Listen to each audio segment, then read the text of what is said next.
A federal judge today put a pause on the attempted buyout of federal contracts by the Trump administration.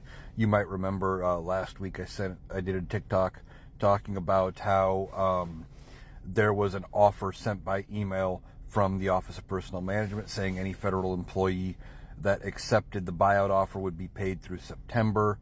And if they had to decide by today, February 6th. Well, a federal judge today said, wait a minute, we're going to pause that. We are going to put a restraining order on that. We need to look at that closer. This may not even be a legal offer. Now, there's a hearing set for this on Monday.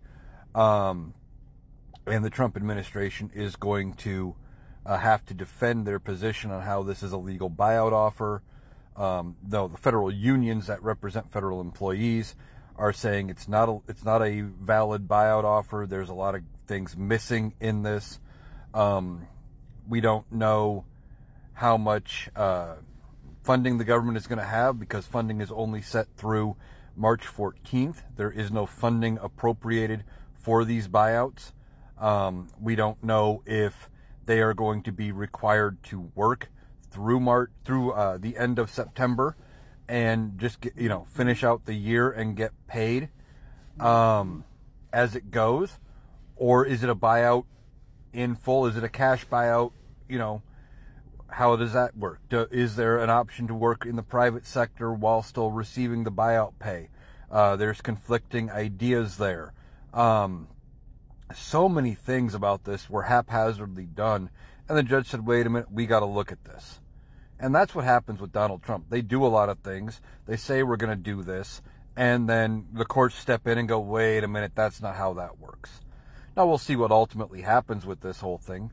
By the time this plays out, through the court process here, through the appeals, probably a trip to the Supreme Court, we could be looking at no decision made after all the appeals till well after September.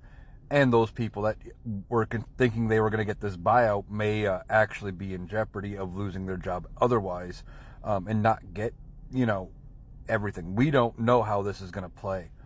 Now, the Trump administration has said they may furlough employees that do not accept it anyway, and they're just trying to get people to voluntarily resign and still be paid. But for a administration that is so much about efficiency, how is it efficient to pay people to not work?